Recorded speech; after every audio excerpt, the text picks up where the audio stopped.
从设定就是那个萤幕上齿轮状的图，从设定进去，然后找那个输入法，就找到语言里输入设定，找到键盘里输入法，按虚拟键盘，哇！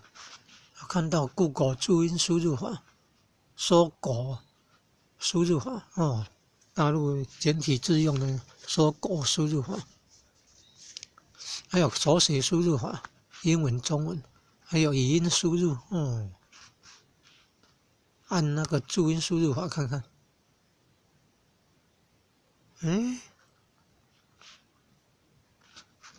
那这个是要做什么？输入，触控2下空格键就可以插入，轻触2下空格键就可以插入。怎么是句号呢？原来轻触2下空格键是可以插入句号啊！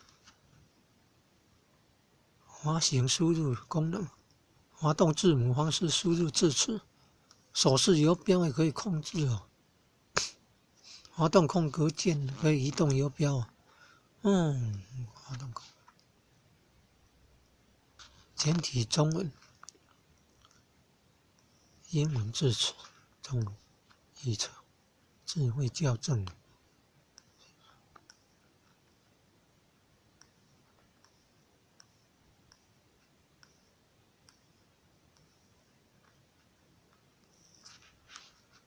那怎么用啊？键盘呢？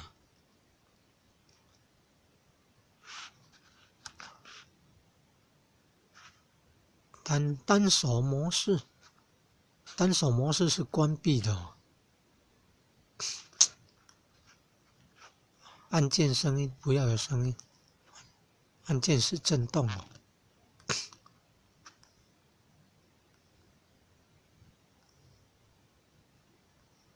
还有表情符号啊。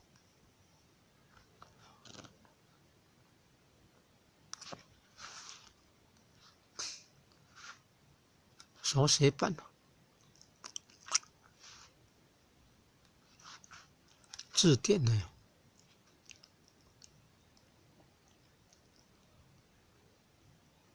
使用者字典，其他，它应该不是那个它。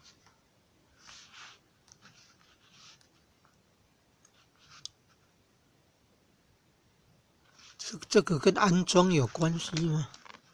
这只是研究而已。